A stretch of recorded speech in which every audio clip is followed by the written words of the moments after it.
تو هر قطره باران را به اسم بنده بخشنده مهربان. بیقرار توام و در دل تنگم گله هاست. آه بیتاب شدن عادت کم حوصله هاست. مثل عکس رخ مهتاب که افتاده در آب، در دلم هستی و بین من و تو فاصله هاست. بی تو هر لحظه مرا بیم فرو ریختن است، مثل شهری که به روی گسل زلزله هاست. باز میپرسمت از مسئله دوری و عشق، باز میپرسمت از مسئله دوری و عشق، و سکوت تو جواب همه مسئله هاست. خانم ها، آقایان، بینندگان خوب برنامه سمت خدا، سلام، وقتتون بخیر. خیلی خوشحالیم که امروز همین فرصت دست داد تا لحظات و دقایقی رو در کنار شما باشیم. به سمت خدای امروز ما خیلی خیلی خوش آمدید. حاج آقای عالی مهمان برنامه امروز ما هستند که بنده با احترام خدمتشون سلام عرض میکنم و بهشون خوش آمد میگم. حاج آقا سلام علیکم. الله. بنده هم خدمت هستالی و تمام بینندگان محترم سلام عرض میکنم و در خدمتتون هست. سلامت باشید. خیلی خوشحالیم که امروز هم دعوت ما رو پذیرفتید، در استودیوی سمت خدا حاضر شدید. ما یک دو هفته‌ای که خدمت حاج آقای عالی بودیم مباحث آخرالزمان رو با رویکرد وظیفه شناسی نه نشانه شناسی داریم دنبال می‌کنیم. هفته گذشته یک بحث رو آغاز کردن با موضوع دین. من اجازه می‌خوام که یک خلاصه‌ای از بحث هفته قبل در یک دو سطر بگم، بعد انشالله وارد بحث جدیدمون بشیم. هفته گذشته اشاره شد که کارکردهای دین برای زندگی امروز ما چیه و حاج آقا اشاره کردن به این مسئله که دین دفترچه راهنمای زندگی ماست. اونهایی که میخوان سعادتمند بشن، اونهایی که میخوان برسن به اون جایی که شایسته است، باید با دین قدم به قدم جلو برن. و نکته دوم اینجا بود که فرمودند که دین به زندگیمون جهت میده، باعث میشه که استفاده مفید از عمرمون داشته باشیم، باعث میشه که تمام عمرمون پربرکت بشه اونجوری که بایسته است و شایسته است. درست گفتم آقای عالی؟ حتی شما اشاره کردید به چند تا ذکر که باعث میشد ما بهترین استفاده رو از اوقاتمون داشته باشیم و از عمرمون، که تو پیامک‌ها من میدیدم که دوستان عزیز بینندمون گفتن که اگر امکانش هست باز همون ذکرها رو اشاره بکنید و تکرار بکنید. انشالله در یک فرصت مختصری که فکر میکنم بعد از میان برنامه باشه خدمتون هستیم و انشالله حاج آقای عالی این نکات رو بیان خواهند کرد. اما وارد بحث امروزمون بشیم. اگر خاطر شریف دوستان باشه، حاج آقای عالی اشاره کردند که دینداری سهل و آسانه. حالا نکته اینجاست وقتی که به دین نگاه میکنیم میبینیم که کلی دستور داره، کلی باید و نباید داره.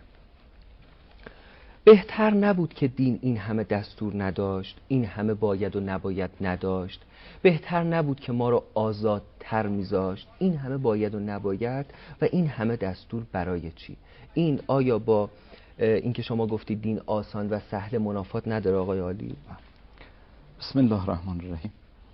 این چیزی که هستالی فرمودید این مطلبی هستش که شاید بسیاری از ادیان و فرقه ها و متاسفانه بسیاری از فرقه های انحرافی و حتی عرفان های بدلی و کاذب از همین نقطه استفاده کردن. یعنی به این معنا که به هر حال چون طبع انسان ساده پسند و آسان پسند هستش، از این جهت اومدن استفاده کردن و در این حال که دین رو حذف نکردن، معنویت رو حذف نکردن، چون به هر حال وجدان بشری نمیتونه او رو حذفش بکنه، اما یه دین بسیار ساده و بی دستوری این رو به هر حال اومدن و القا کردن که یه سری شما همون اعتقادات داشته باشی کافیه، اما دیگه حالا دستورات شریعت رو بخواید عملی بکنی این نه. اصلا دین بدون دستور دین هست آقای عالی؟ خب اینها این رو القا کردن که بله، یعنی دین همون ایمانه، با ایمان قلبی کفایت میکنه که شما به هر حال بتونی به بهشت برسی، به سعادت برسی و دیگه تو عمل آزاد باشی، تو عمل دیگه دستورات دست و پاگیر دیگه نداشته باشی. این حتی در زمان ائمه هم یه گروهی به نام مرجئه بودن و به خصوص در زمان خلفای بنی امیه و بنی عباس دامن میزدن به این اعتقاد. یعنی این به نفعشون بود که به هر حال چون خودشون با دستورات دینی عمل نمی کردن، طبیعتاً خب وقتی که قرار شد که دین دستورات نداشته باشه مچ اونا گرفته نمی شد. ائمه هم به شدت با این طرز تفکر برخورد میکردن. امام صادق علیه السلام در روایتی فرموده که ملعون من قال الایمان عمل بلا عمل. اگر کسی بگه ایمان فقط و فقط یه گرایش بدون عمل هستش، همون اعتقاد، فقط اعتقاد هستش، این مورد نفرین خداوند متعال هستش. ببینید واقع مطلب این هستش که اگر ما بخوایم این رو یه جواب درستی براش بدیم، در صورتی که کسی هدف تو زندگی نداشته باشه، بله میتونه آزاد هر کاری دلش بخواد بکنه انجام بده. امکان نداره کسی هدف مشخصی داشته باشه اما دستورالعمل و برنامه برای رسیدن به اون هدف نداشته باشه. این مثل این میمونه که حالا فرض کنید الان خانم هایی هستن که نزدیک ظهر هم هستش، هدفشون این هستش که یه فرض کنید قرمه سبزی درست بکنن برای غذا، اما در این حال بگیم که خب هر جوری که دلت بخواد عمل بکن برای رسیدن به اون هدف، با هر موادی هر شکلی که میخوای بپز. واسه امکان نداره. یعنی اگه هدفی باشه، یک مسیری انسان رو به اون هدف میرسونه، یک برنامه انسان رو به اون هدف میرسونه. یا مثل این میمونه که شما رو توی یک بیابان تاریک رها بکنن، بگن هدف رسیدن به مشهد هست، اما از هر راهی میخوای بری برو. واسه این میگه اصلا شدنی نی، اون مسیر مشخص خودش رو داره. بله اگه بی هدف باشن اینجا دیگه راه هر راهی میتونه باشه، ولی دوچار سرگردانی میشیم بالاخره. کجا؟ وقتی که بی هدف باشیم و دستور نداشته خب همین رو من دارم عرض بکنم. اگر بنا شد که دین داشته باشیم، اعتقاداتی داشته باشیم، هدفی داشته باشیم، وقت معنا نداره که برای رسیدن به اون هدف از هر راهی بتونیم بریم.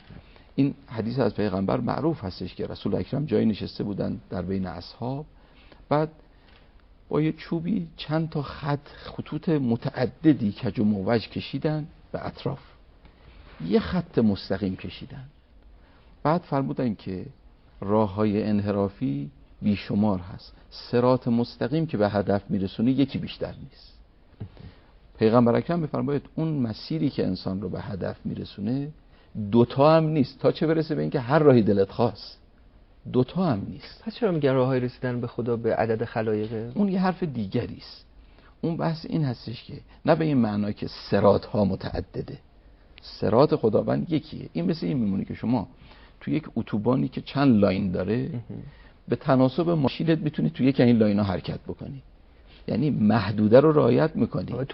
تو محدوده باید تو این محدوده باید باشی، نه اینکه از محدوده دین هم آدم بره بیرون بعد بگه هر جوری که دلم خواست.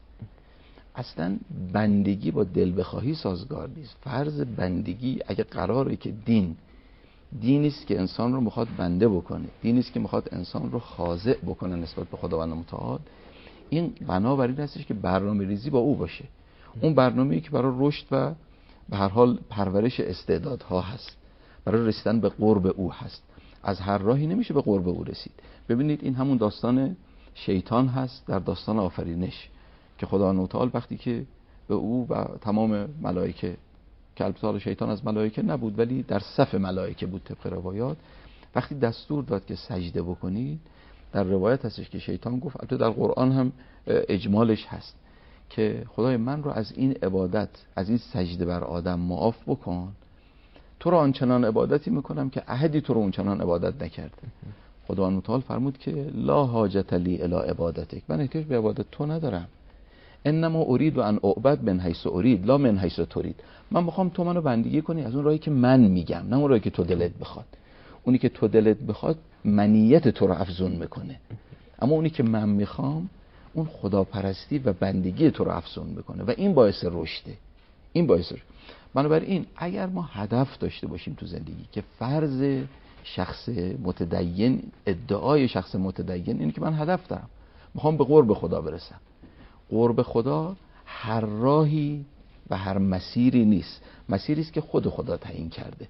همون است که ما اسمش میذاریم دین، که دستورالعمله، همون کاتالوگی هستش که انسان رو پرورش میده، این دستگاه پیچیده رو رشد میده طوری که صفات الهی درش بتونه بروز بکنه. خب این بروز صفات الهی این طریقه داره، شیوه داره.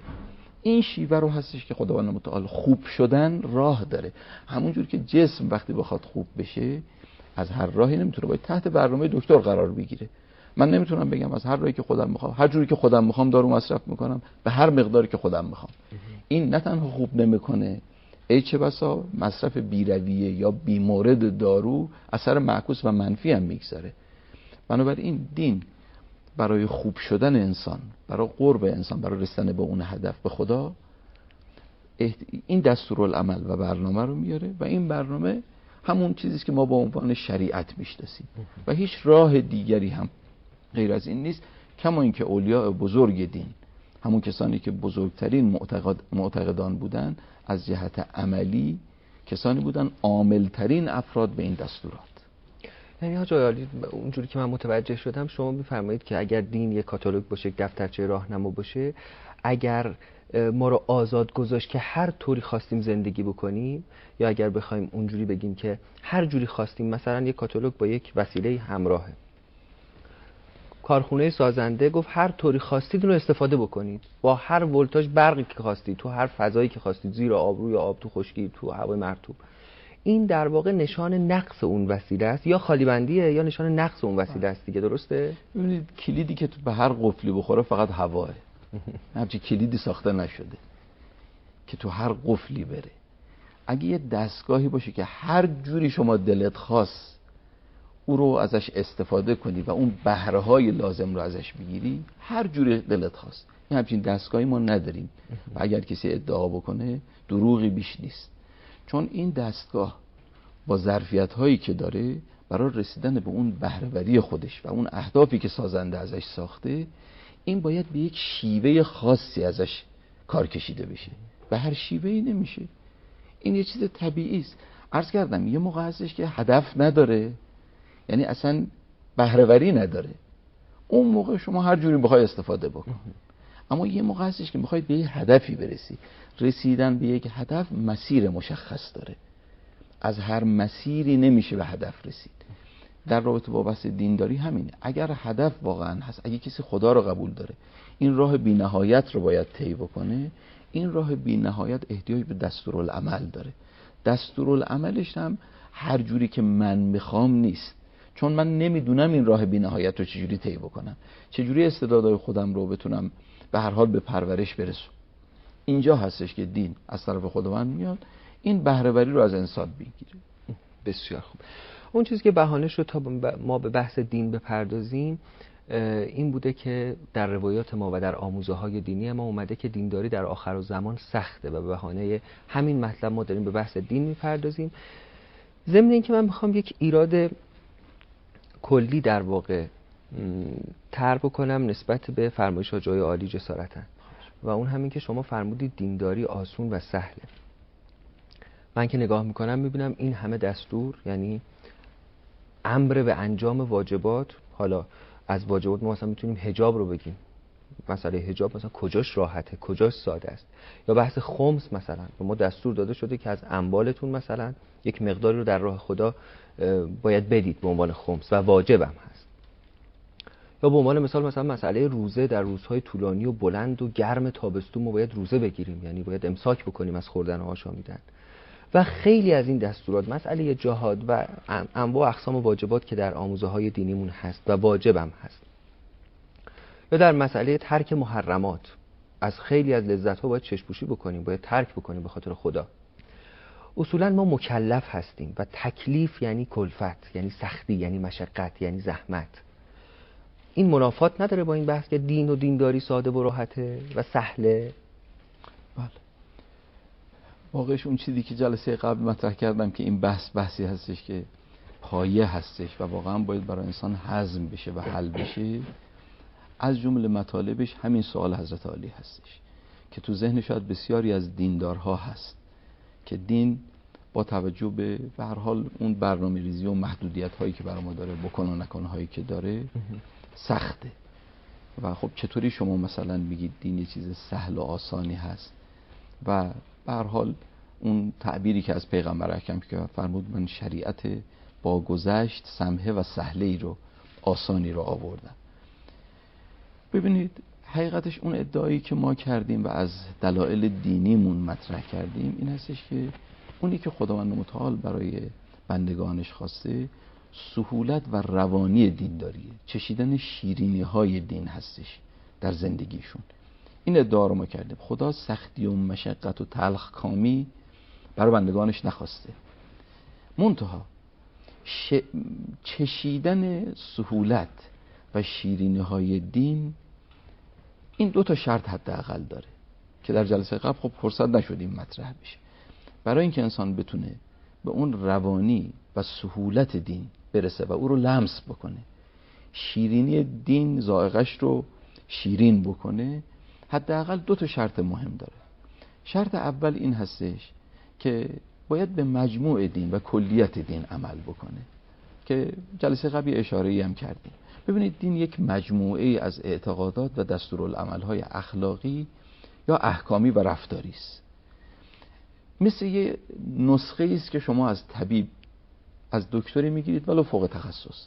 شما اگر از یه دکتر فوق تخصص نسخه ای رو بگیرید، بخشیشو عمل کنید، بخشیشو عمل نکنید، طبیعتاً خوب نمیشید.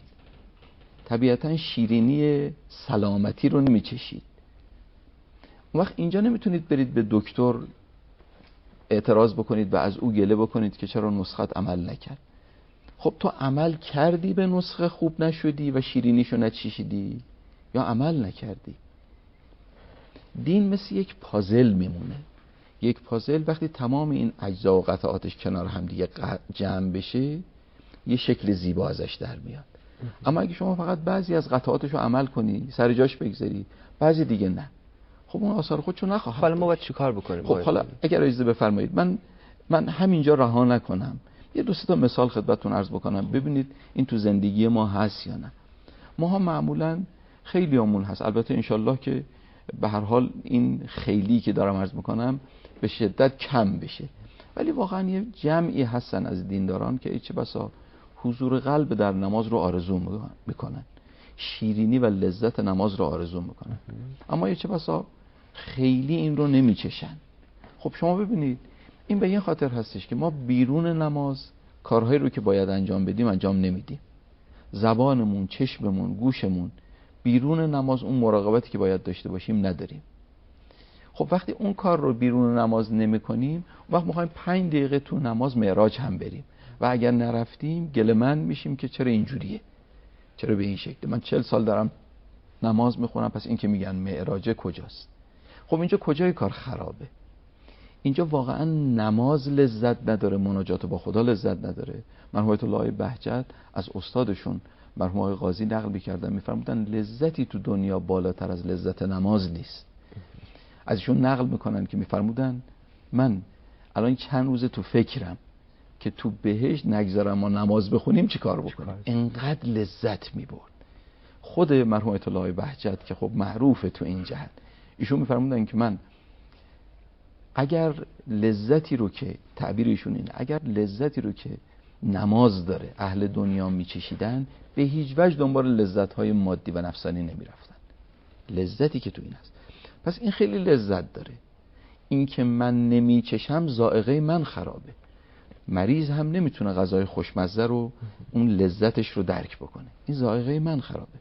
بیرون نماز اون کارایی رو که باید رعایت بکنم رعایت نمیکنم. این رو باید در نظر بگیرید.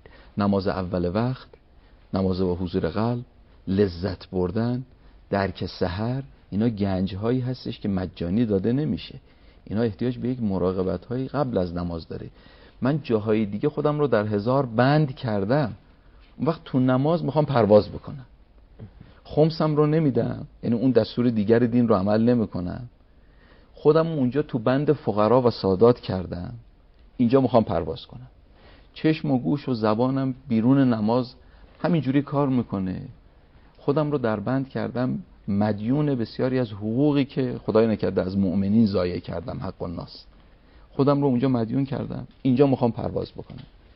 اخلاقم تو خونه، تو اداره، تو محیط کار، تو جاهای دیگه اخلاق درستی نیست. مرحوم میرجواد آقای ملکی تبریزی یک کلامی دارن تو کتاب اسرار الصلاتشون، خیلی زیباست. ایشون میفرماید هممون میدونیم که اگر لباسمون در نماز نجس باشه این نماز قبول نیست. اگه میدونی لباس نجسه باید این لباس رو تطهیر بکنی. لباس نجس باعث میشه که نماز بالا نره با اینکه لباس یک پوسته بیرونی است و جزء وجود نیست. اون وقت اگر کسی درونش خم نجاست باشه، اخلاق نجس، اخلاق کثیفی باشه، وقت این بالا میره، این معراج پیدا میکنه.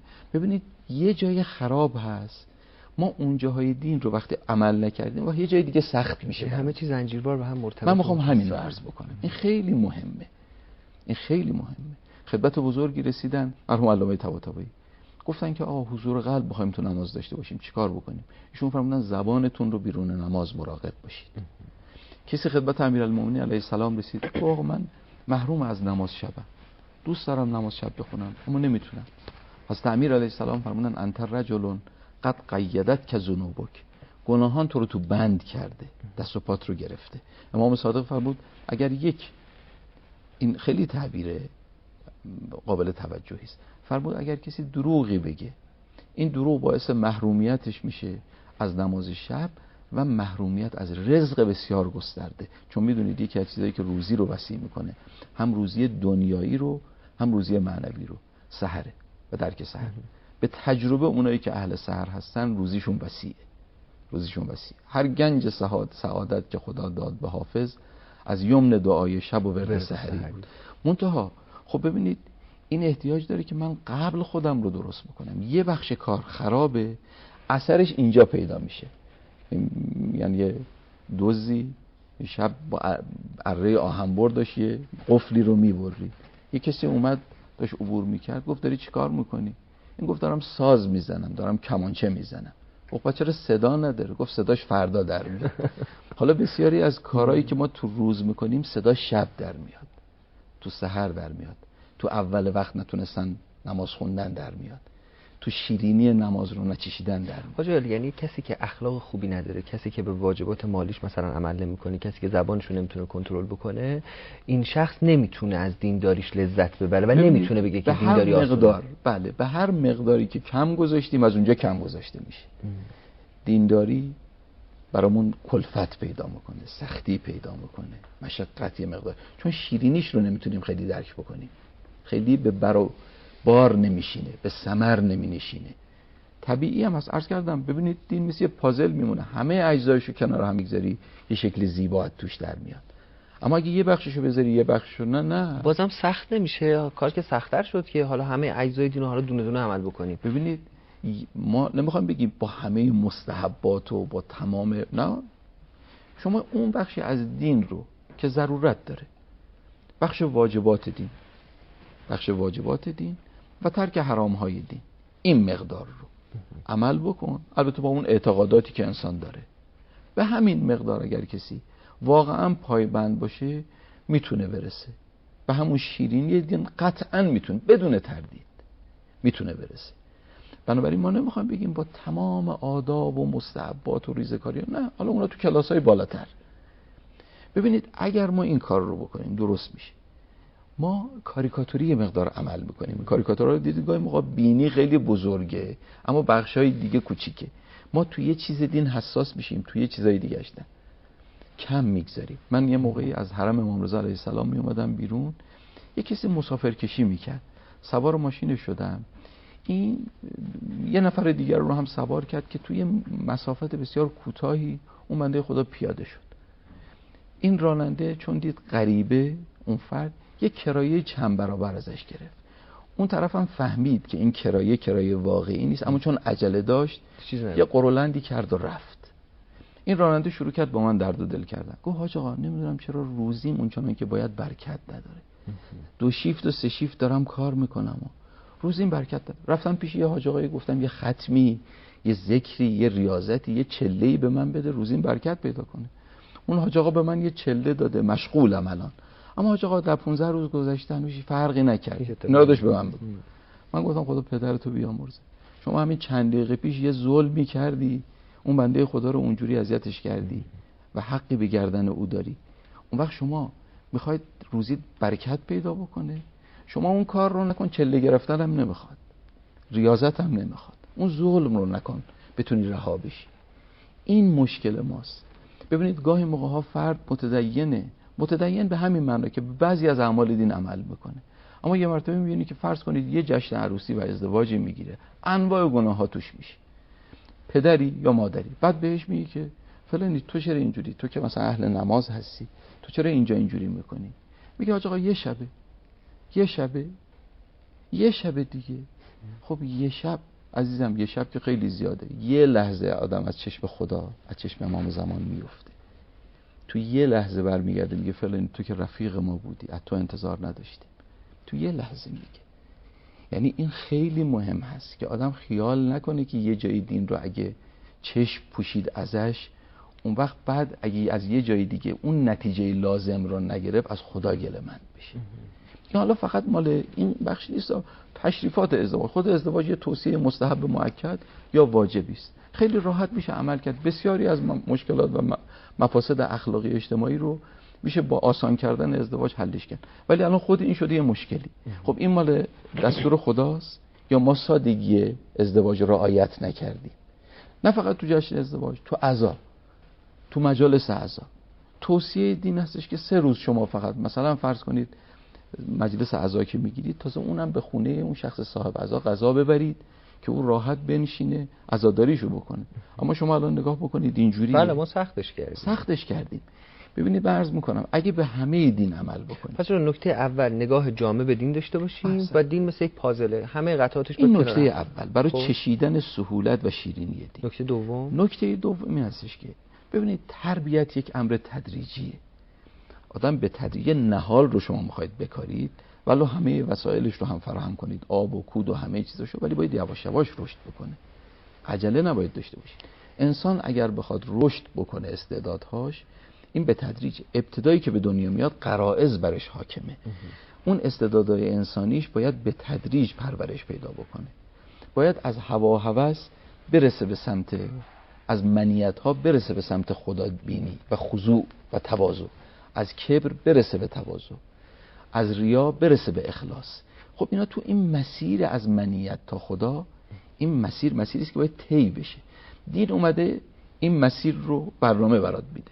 خب وقتی این برنامه رو میده، شما تو این برنامه قرار میگیری، اینجا یه درگیری رخ میده، یه مقدار کار سخت میشه. یکی از سختی‌ها اینه که هوا و هوس تو این فرایند، تو این جریان تربیت، هوا و هوس‌ها، منیت‌ها درگیر میشه با اون برنامه‌ای که خدا میده. یعنی صد راه ما میشه، همینجا سخت میشه. یعنی خدا میگه این برنامه رو انجام بکن، بده، دل نمیخواد، چشم میخواد هر چی ببینه، زبان میخواد هر چی بگه، گوش میخواد هر چی بشنوه، خود دل میخواد، دل به معنای اون هواهای آدم، هر جوری دلش بخواد بپوشه، هر جوری میخواد رفتار بکنه. خب ببینید اینجا تو این فرایند تربیت یه مقداری طول میکشه تا انسان بتونه رشد بکنه. اون وقتی که استعدادهای انسانیش رشد کرد، طبق دین و برنامه عمل کرد، این برنامه‌ای که اون موقع تو این تربیت آدم یه مقداری سختی توش میکشه. شما نگاه کنید یه ورزشکار تو یک برنامه غذایی و رژیم غذایی قرار میگیره، این شاید براش سخت باشه طبق اون رژیم، دلش خیلی چیزا میخواد، اما باید طبق اون رژیم عمل بکنه، تمرین هم داشته باشه تا اگه بخواد قهرمان بشه. به قله ها رسیدن به هر حال یه سختی رفتن رو هم داره. این رو ما قبول داریم که این تربیت تا صورت بگیره و انسان از اون غرائز خودش دور بشه، اون منیت‌هاش، تا برسه به اون خداپرستی، این وقتی رسید به اون که استعدادهای انسانی یواش یواش شکوفا شد و جوانه زد، اون وقت از اونجا هستش که دیگه ذائقه عوض میشه. وقتی که تکلیف رو دیگه تکلیف نمیبینه، دارای کلفت نمیبینه، تشریف و عنایت خدا میبینه. مرحوم سید ابن طاووس که از علمای بزرگ شیعه هست، از علمای بزرگ عالم اسلام هست، ایشون برای خودش در زمان تکلیف جشن گرفت. همین جشن تکلیفی که الان مرسوم شده، این سنتی است که سید ابن طاووس گذاشت. یعنی حسش این بود که الان خداوند متعال منو قابل دونسته که داره خطاب به من میکنه، این کارو بکن، این کارو نکن. بکن و نکن رو تشریف و عنایت خدا، شرافت خودش میدونست. ما معمولاً تکریم و احترام خدا به خودمون و لطف خدا به خودمون رو در رزق میبینیم که خدا به ما روزی داده. نه عزیزم، رزق رو خدا به حیوانات هم میده. عنایت خاص خدا تو تکالیفه. من به تو فقط تکلیف میکنم، به بره ها تکلیف نمیکنم. تو رو میخوام، تو بیا تو آغوش من. ولذا هر کی رو بیشتر دوست داشته باشم بیشتر تکلیف میکنم. پیغمبر خدا از همه بیشتر تکلیف داره. ببینید اون وقت انسان ذائقه‌اش میتونه بچشه.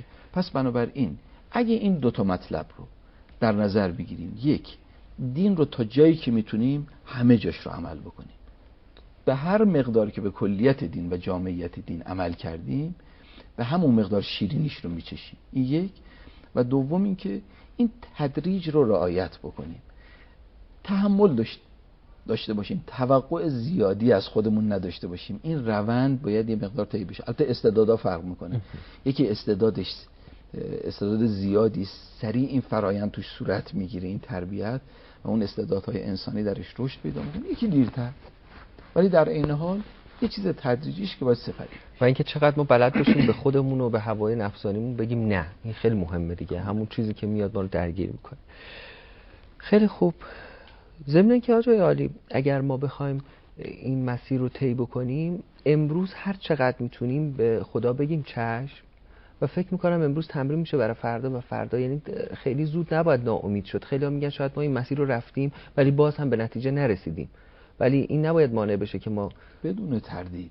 یعنی شما نگاه کنید یه قهرمانی که 200 کیلو وزنه رو تو وزنه برداری بالای سر میبره، روز اول اینجوری نبود، با وزنه‌های خیلی کم شروع کرد.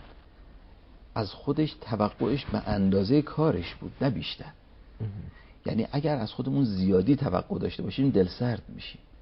باید تحمل داشته باشیم، آهسته آهسته این راه باید طی بشه. توجه می‌فرمایید؟ لذا اگر این کار رو انجام بدیم، یعنی افراط نداشته باشیم، توقع زیادی نداشته باشیم، حد خودمون رو بشناسیم، اون وقت میتونیم واقعا اینو در نظر بگیریم که الان، البته من اینو عرض بکنم، خدا لذت‌های نقد رو هم برای افرادی که تو این جهاد قرار میگیرن اینجوری نیست که قرار نده. اونا امدادهای خدا و تفضلات خداست. اونی که من عرض کردم کل سهولت و شیرینی رو تو همه جا دیدن، احتیاج به این دو شرط داره، و الا بین راه هم خدا امدادهای جایزه داریم، تردیدی نیست. بسیار متشکرم و ممنونم. یه سوال داریم از آخرالزمان که از پیامک ها و ایمیل های شما دوستان عزیزمون انتخاب کردن. انشاءالله بعد از میان برنامه در بخش دوم گفتگو با حاج عالی تقدیم حضورتون میشه و انشاءالله بیانات حاج عالی در بخش بعدی هم مستفیض میشیم از محضرشون. سری میزنیم دوستانمون در اتاق فرمان، باز میگردیم با احترام همراه شما و در کنار شما. شما بیننده برنامه سمت خدا هستید از شبکه 3 سیما. اللهم صل علی محمد و آل محمد. اللهم صل علی محمد و آل محمد. اللهم صل علی محمد و آل محمد. اللهم صل علی محمد و آل محمد. اللهم صل علی محمد و آل محمد. اللهم صل علی محمد و آل محمد. اللهم صل علی محمد و آل محمد. اللهم صل علی محمد و آل محمد. انشاءالله لذت دینداری رو به هممون بچشونن به برکت صلوات بر محمد و آل محمد. حاج عالی اگر بخوام یک جمع‌بندی بکنم بخش اول گفتگومون رو، میتونیم اینطور بگیم که اینکه بعضی ها یک دفترچه سفید میدن به عنوان دین و میگن همین فرقه هایی که هست یا ادیانی که هست و میگن که شما هر طوری که خواستید عمل بکنید، این نقطه قوت اون دین نمیتونه باشه. همونطوری که مثلا اگر یک ماشین لباسشویی ما می‌خریم، یک وسیله برقی می‌خریم، کاتالوگ همراهش هست بگه هر جوری خواستید استفاده بکنید، راحتید شما. این دلیل نقصشه یا اینکه نه واقعا این یک خالی بندیه به قول امروزی ها. و نکته دوم این که ما برای رسیدن به قله سعادت نیاز به این دفترچه راهنما داریم و اگر قرار باشه که لذت دینداری رو بچشیم، هم باید یک نگاه جامع به دین داشته باشیم و اینکه تدریجی پیش بریم. درسته؟ بله کامل. خیلی خوب. هفته گذشته همونطوری که در ابتدای برنامه اشاره کردم، حاج آقای عالی یک ذکری رو گفتن، یعنی یک سری اذکاری رو و یک سری دستوراتی رو برای اینکه در راستای دینداریمون ما از عمرمون مفید استفاده بکنیم. یک بار دیگه اگر امکانش هست این نکات رو بفرمایید، چون دوستانمون خواستن از شما که یک بار دیگه بفرمایید که انشالله بتونن یا یادداشت بکنن و عمل بکنن. خواهش می‌کنم. بله همونجور که فرمودید، اون چیزی که جلسه قبل گذاشته به اصطلاح عرض شد در راستای همین مطلب بود که دین عمر مفید برای انسان درست میکنه. یعنی شما زندگیت رو از دین جدا نمی‌کنی، زندگی دین مدارانه انجام میدی. با دین با زندگیت عجین میشه و کیفیت زندگی رو بالا میبره. شما اینجور نیست که وقتی دیندار باشی نخوابی، نخوری، لذت‌های حلال رو نبری، تفریح نکنی، اما تمام اینا رو میتونی تحت پوشش بندگی ببری و اون وقت تمام زندگیت میشه عبودیت. و اینو من عرض کردم که اون کسی که میگفت خوشا آنان که دائم در نمازن، مقصودش همین بود. اون وقت در این راستا من عرض کردم که مثلا به عنوان مثال شما خواب رو که بخش لاینفک زندگیه، نمیشه حذفش کرد که، اما این خواب رو میشه مفیدش کرد. یعنی صرفاً و صرفاً یک خواب نباشه، عبادت باشه. خوابی که برامون عبادت می‌نویسه. ببینید همونجور که جلسه قبل خدمتتون عرض کردم، از کسی که تو روز حدود 6-7 ساعت بخوابه، 70 سال هم عمرش باشه، 20 سالش رفته تو خواب. خب حالا حیف نیستش که آدم این 20 سال رو تبدیلش نکنه به یک 20 سال عبادت. بحث این بود. و اون وقت عرض کردم که در روایتی است که وجود مقدس پیغمبر اکرم در منزل حضرت زهرا سلام الله علیها تشریف بردن، موقع خوابیدن بود. حضرت زهرا میگه من رخت خواب رو گذاشته بودم، پدرم وارد شد، فرمود که دخترم مخواب مگر اینکه 4 کار رو قبلش انجام داده باشی. یکی اینکه ختم قرآنی کرده باشی، دوم اینکه شفاعت پیغمبران رو برای خودت جلب کرده باشی، سوم اینکه حج و عمره‌ای به جا گذاشته باشی، به جای آورده باشی، و چهارم اینکه خوشنودی مؤمنین رو برای خودت جلب کرده باشی. و فوری وارد نماز شدن. حضرت زهرا سلام الله علیها میفرماید که من منتظر موندم، وقتی تمام شد گفتم یا رسول الله توی همچین وقت موقع خوابیدن که نمیتونم این کارا رو بکنم. پیغمبر تبسمی کردن، فرمودن مقصودم اینه، این که من گفتم ختم قرآنی بکن موقع خوابیدن، یعنی 3 مرتبه سوره قل هو الله احد رو بخون که 3 بار خوندن سوره توحید به منزله ختم قرآن. این که گفتم شفاعت انبیا رو برای خودت جلب بکن، یعنی این که درودی بر انبیا، بر من و انبیاء گذشته بفرست. اللهم صل علی محمد و آل محمد و جمیع الانبیاء و المرسلین. شفاعت من و انبیا رو برای خودت جلب کردی در قیامت. نکته سومی که گفتم حج و عمره‌ای به جا آورده باشی و بعد بخواب. 1 مرتبه بگو سبحان الله و الحمدلله و لا اله الا الله و الله اکبر. تسبیحات 4 رو 1 بار بگو. این به منزله یک حج و عمره‌ای به جا آوردنه. و این که گفتم خوشنودی مؤمنین رو برای خودت جلب بکن، استغفار کن برای مؤمنین. اللهم اغفر للمؤمنین و المؤمنات. این 4 کار رو انجام بدی، این خواب مفید و همش به هر حال یک قسمتی از این زندگی آدم میشه تو عبادت. خیلی خوب، بسیار متشکرم. فکر نمی‌کنم زیاد فرصت داشته باشیم با توجه به اینکه بحثمون دینداری در آخرالزمان هست. سوالات آخرالزمانی هم به دستمون میرسه. قبلا هم عرض کردیم که ما روی کرده وظیفه شناسی نه نشان شناسی، چرا که احساس میکنیم که ما باید وظیفه‌مون رو بشناسیم و به بهترین شکل ممکن منتظر باشیم. فرمود حضرت امام رضوان الله تعالی علیه که منتظران مصلح خود باید صالح باشند. با این حالا گفتیم به این سوال هم بپردازیم. گفتن شما به آخرالزمان اشاره کردید و شرایطی که در این دوره پیش می آید و زمینه‌هایی که در این دوره به تضعیف دینداری می انجامد. در فرهنگ دینی و فرهنگ شفاهی ما به فردی به نام دجال اشاره شده است که مثلا 1 چشم دارد و عده‌ای را هوادار خود می کند. آیا واقعاً چنین فردی با چنین اتفاقاتی رخ خواهد داد و او سارق دین مردم خواهد بود یا خیر؟ ببینید من ابتدا یه نکته رو عرض بکنم که ممنونم از این سوالی که بیننده محترممون داشتن که اینجور سوالاتی هستش که روی کرده ما باید نسبت به علائم و نشانه های آخرالزمان به همین سمت بره.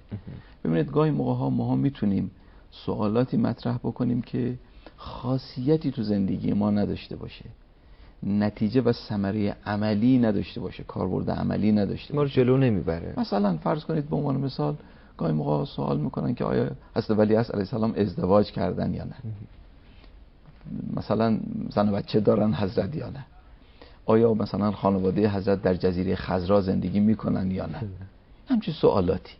خب ببینید من نمیخوام حالا نفی بکنم که اینا اطلاعات عمومیه، ولی این چقدر تو زندگی آدم تاثیر داره، حالا ما بدانیم یا ندانیم که حضرت مثلا فرض کنید ازدواج کرده یا نکرده، زن و بچه دارن، این چقدر تو زندگی ما نقش داره.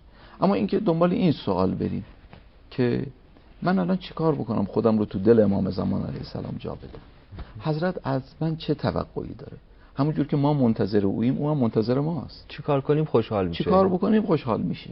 ببینید این سوالاتی است که میتونه به اصطلاح برای یک فردی که میخواد واقعا یک کاری انجام بده، یک خاصیتی، یک عمر بهینه‌ای تو زندگیش داشته باشه، این سوالاتی است که باید به سمتش بره. سوالات از سر بی‌دردی و سیری فایده نداره.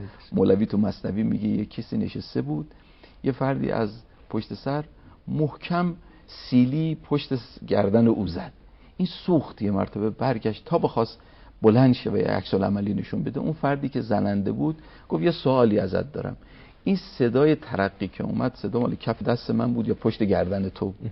این تراغ از دست من بود است یا از قفاگاه تو ای فخر کیا؟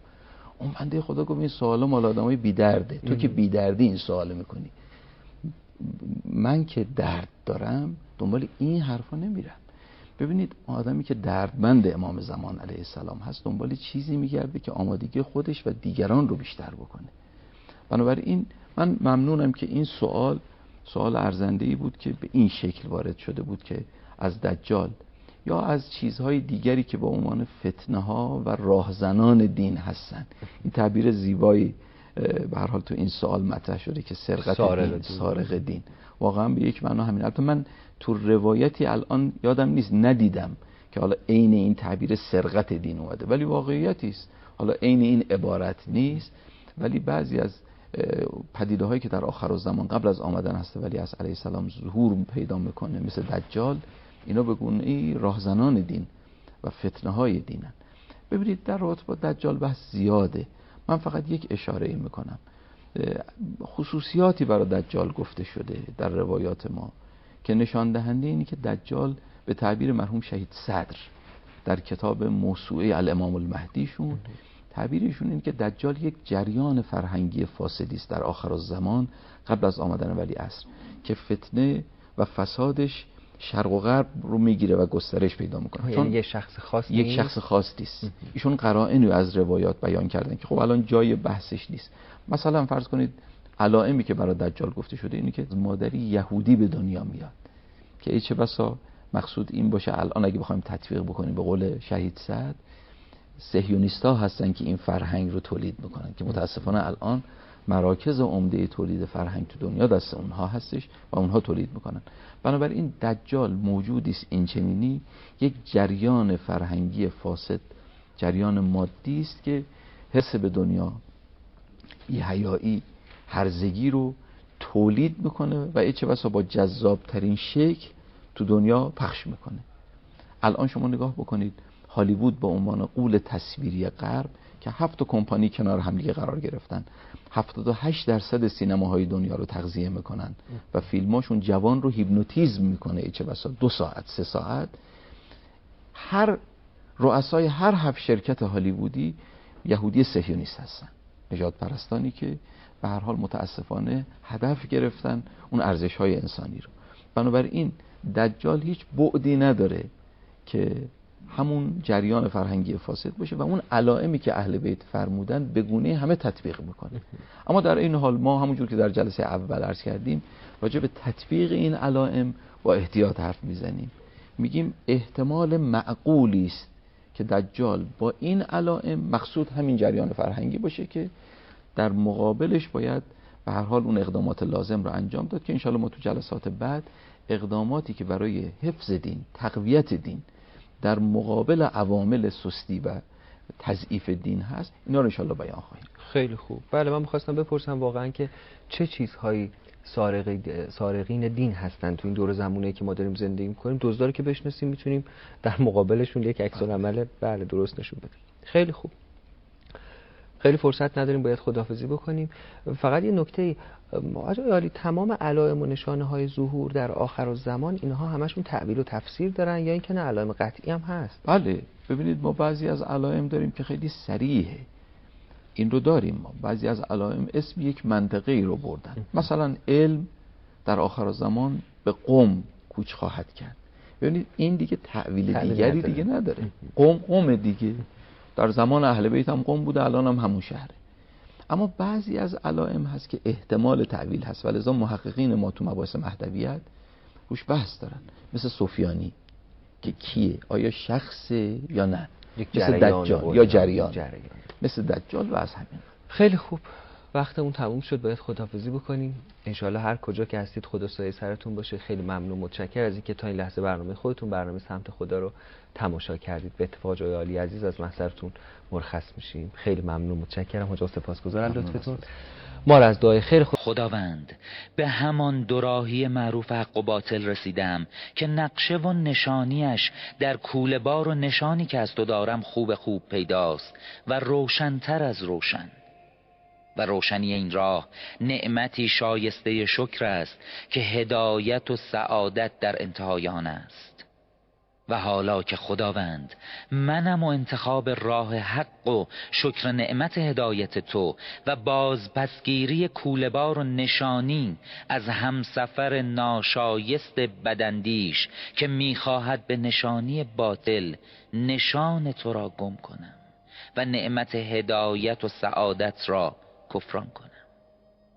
و من که امیدوار به حمایت و هدایت چون تو مهربان خداوندی راه از بیراه این دوراهی باز خواهم شناخت و به سوی